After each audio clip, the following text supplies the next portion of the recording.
Ja, hei alle sammen. Da vil jeg ønske dere velkommen til denne videoen. Navnet mitt er Arild. Jeg er 47 år og bor på Steinkjer. Jeg har svennebrev som tømrer. I tillegg så har jeg svennebrev innen ventilasjon og blikkenslagerfaget, og er nå utdannet yrkesfaglærer. Jeg har mer enn 20 års erfaring i byggebransjen. Yrkesfaglærerutdanning. Det var vel ansiktsuttrykket mitt da jeg fikk høre det uttrykket. Høsten 2017 så begynte jeg på yrkesfaglærerutdanninga på NTNU i Trondheim. Jeg både gledet meg og gruet meg, og var veldig nysgjerrig på hvordan det her skulle bli. Jeg snakket litt med personer rundt meg, og de fikk faktisk rett. Dette gikk bra. Høsten 2019 bestemte medstudent Runar at vi skulle dra til Finland for å se nærmere på det finske skolesystemet. Det også gikk veldig bra. Og våren 2020 så var det endelig tid for å få muligheten til å skrive bachelor. Og tro det eller ei, det gikk også bra. Men tilbake til Finlandsturen. Denne videoen bygger stort sett på de 2 ukene vi var i Finland. Runar kom bort til meg og sa høsten 2019, Arild, vi må reise til Finland for å oppleve deres skolesystem. Ja vel, men det høres jo faktisk ganske interessant ut. Underveis i planlegginga av denne turen så fikk jeg en tanke om at vi måtte gjøre noe kult underveis. Vi måtte gjøre noe som kunne hjelpe oss å minnes det her, for vi var så heldige at vi fikk dra til Finland. Ja, en greie. For at jeg skal få lagt fram mine erfaringer fra dette prosjektet, så er jeg avhengig av å få stilt de rette spørsmålene. Og jeg har alliert meg med en egen spørsmålsstiller. Og jeg lurer på, Arild, er du der? Hei. Takk for sist. Jeg lurer på en liten ting her, i forbindelse med dette opplegget ditt. Hva i all verden var det som gikk av deg når du kom på at du skulle begynne med både filming og blogg i forbindelse med Finlandsturen? Det lurer jeg på. Ja, ideen har jeg faktisk hentet fra Lars Monsen sine turer, for dem synes jeg er litt kul. Og fant ut at de måtte ha et kamera, og de her dokumentasjonsvideoene skulle være av typen lavterskel. Det var utgangspunktet. Filming i nuet. Jeg fortalte det her til NTNU, og det var da det hele eskalerte. Vi snakket og diskuterte, og etter mange runder med drodling, så ble vi enige om at jeg skulle skrive blogg underveis på denne turen. I tillegg til å lage videoer. Og videoene kunne samtidig kanskje brukes i undervisning. Ja, hvorfor ikke? Bare la det stå til. Kameraet ble innkjøpt, bloggen ble opprettet, da av typen gratisblogg, og jeg tenkte at det kan jo hende at jeg drar lærdom ut av det her. Ok, Arild, har du et spørsmål til? Enda mer spørsmål? Ok.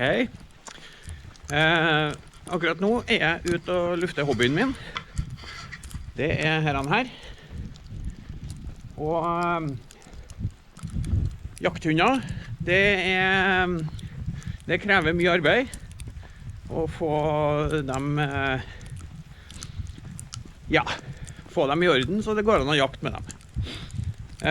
Og i den forbindelse så lurer jeg da på, var det mye arbeid med å produsere blogg filming, det sikkert noe redigering kanskje, sånne ting.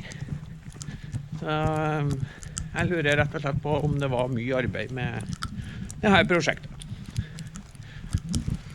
Ja, det var en del arbeid. Det måtte jo filmes hver dag, aller helst små snutter, slik at jeg var sikker på å få nok materiale. Og det er jo som kjent alltid noe som ikke går som planlagt. Jeg skulle prøve å bruke video som refleksjonsverktøy, blant annet ved dagens slutt. Vi startet med å sette oss på et møterom rundt et bord, satt opp montert kamera og oppsummert dagen. I ettertid, når vi kikket på den videoen, så fant vi ut at det ble litt kjedelig. Så vi endte opp med å ta oppsummeringene på turen til hotellet etter skolebesøket tidligere på dagen. En annen viktig ting å huske på er å unngå å filme personer som ikke har gitt samtykke til det her. Det var krevende i starten. Du måtte passe på at det ikke var folk rundt deg som det ikke var avtalt med, men det ble en rutine etter hvert. Og så er det jo da viktig med en blogg at den blir oppdatert hver dag. Det hviler jo en liten forventning over et sånt medium, og det må følges opp. Samtidig så kan ikke videoene og bildene bare legges inn på bloggen. Det må også en del tekst med. Vanlig tekst selvfølgelig, men også bildetekst som forklarer hva følgerne ser. Så jo, det var en del arbeid, men med erfaringer så gikk tingene stadig bedre da. Ok, Arild, er det mer du lurer på? Har du noen nye spørsmål? Nytt spørsmål. Som sikkert alle nå begynner å vite, så har jo jeg og Runar vært i verdens største land, utlandet, nærmere bestemt Finland. Og alle turister med respekt for seg selv, de handler jo gjerne med seg et souvenir ifra plassen de har vært da, og landet. Og jeg gjorde det selv, jeg handlet med meg souvenir fra Finland. Endte opp med den her. Ja, kan jo diskuteres. Det var ikke så lett å få med seg på flyet, men nå er det viktig med kvalitet. Og apropos kvalitet, så lurer jeg jo på da, hvordan har det fungert med blogg og filming med GoPro-kamera? Har det vært problemfritt? Eller var det noe som dukket opp som bøy på utfordringer? Ja, selvfølgelig dukker det opp både problemer og utfordringer. Blant annet så er det viktig å kunne bruke verktøyet riktig. Her var det for min del en bratt læringskurve. Jeg har aldri brukt GoPro-kamera før, og det er jo en del å sette seg inn i.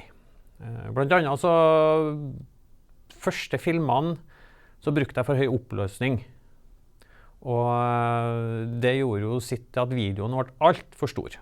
Det tok veldig lang tid å laste ned. Videre så skulle det vise seg å bli en utfordring å få postet disse videoene på bloggen. Etter mye prøving og feiling så ble jeg enig med meg selv om at det faktisk ikke var mulig å gjøre det her i den gratisbloggen.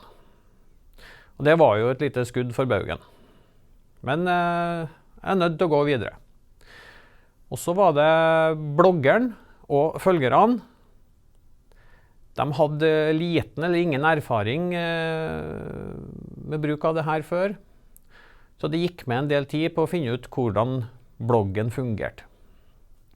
Men så er det jo sånn, har du et problem, så må det løses, og da lærer du. Så da lurer jeg på, Arild, har du enda flere spørsmål?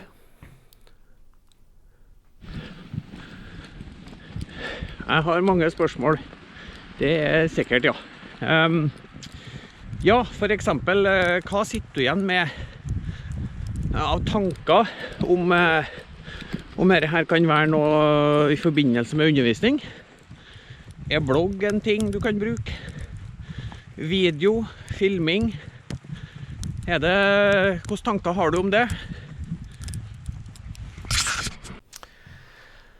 Ja, video mener jeg er et egnet verktøy for tilpasset opplæring blant annet, og da veiledningsvideoer. Videoene kan du jo stoppe, du kan spore tilbake, her kan du gjøre flere ganger, og det er større sjanse for å få med seg innholdet.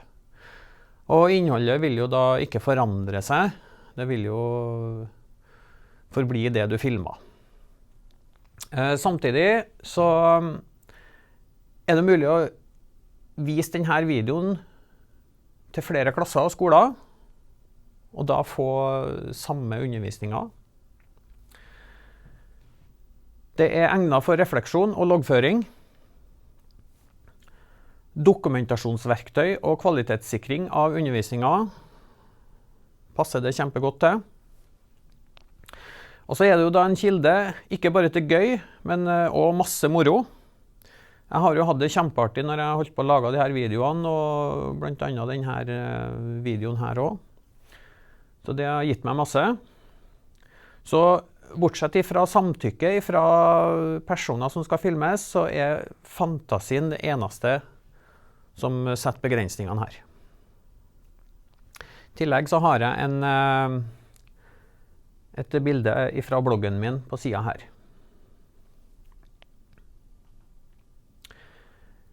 Så går det jo da an videre å si litt om hvordan du kan bruke det i undervisning. En ting du kanskje må passe på er jo da bloggen som kanskje ikke bør være åpen, så alle kan gå inn på. I hvert fall når den brukes i skolesammenheng. Og da med tanke på elever, sånn at, gjerne litt sånn opplysninger som kanskje er privat da. Så da er det jo aktuelt med venner, familie og lærere som i tillegg har mulighet til å komme inn på denne bloggen. Gratisblogg har jo vist seg å gi litt begrensninger, i hvert fall i mitt tilfelle. Så det må man jo da sjekke opp.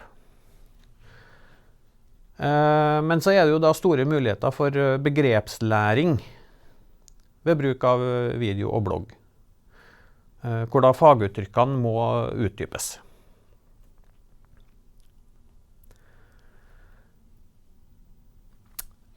Her har jeg tatt med erfaring og konklusjon. Dette prosjektet har gitt meg selv mer selvtillit til å stå foran en gruppe mennesker og snakke. Altså da elever, studenter, kanskje foreldre også i jobbsammenheng. Du blir fortrolig med selveksponering, og din egen stemme blir ikke så farlig. Den er faktisk ikke så ille. Men det er viktig at det må være en lavterskel eller uhøytidelig opplegg du holder på med. Og så er det jo da store muligheter i ettertid med å redigere og legge på effekter for å få det litt mer spennende. Men for min del så har det vært viktig at jeg har hatt det artig, og det har jeg hatt med det her. Så har jeg tatt med noen bilder fra bloggen. Etter en uke i Finland så kom det fram hvordan de finske lærerne, hvordan synet deres var på oss. Og det var som følger: 3 små blå smurfer. Og det hadde de kanskje rett i. Det sier vel mest om oss. Jeg har flere bilder fra bloggen. Det er bare enkelte utkast jeg har tatt med. Bloggen er fortsatt oppegående, så den legger jeg inn adressen på slutten her. Så kan dere gå inn og se.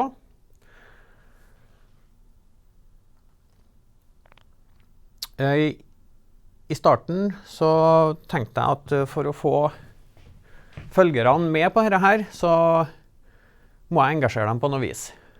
Og da tenkte jeg at dagens vits kanskje kunne være en idé.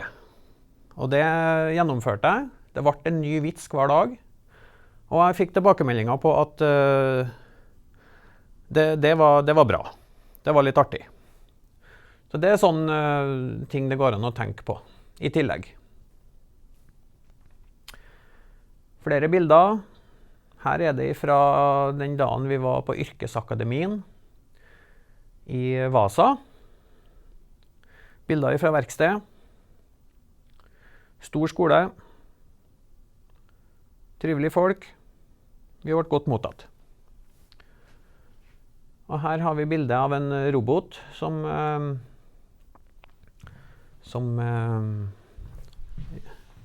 gjorde som vi ba han om, stort sett.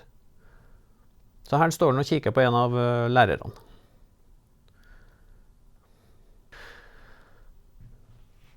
Men jeg ønsker å avslutte med dette bildet.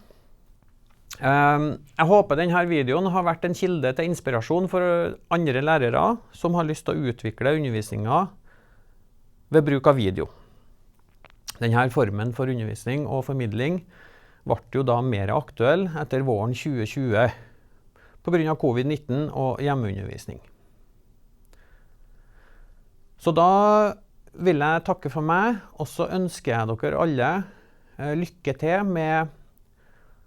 med å prøve ut video som undervisning, og kanskje blogg, og ikke være redd for å prøve. Det er bare å stå på, og det går seg til. Det går faktisk veldig bra. Lykke til!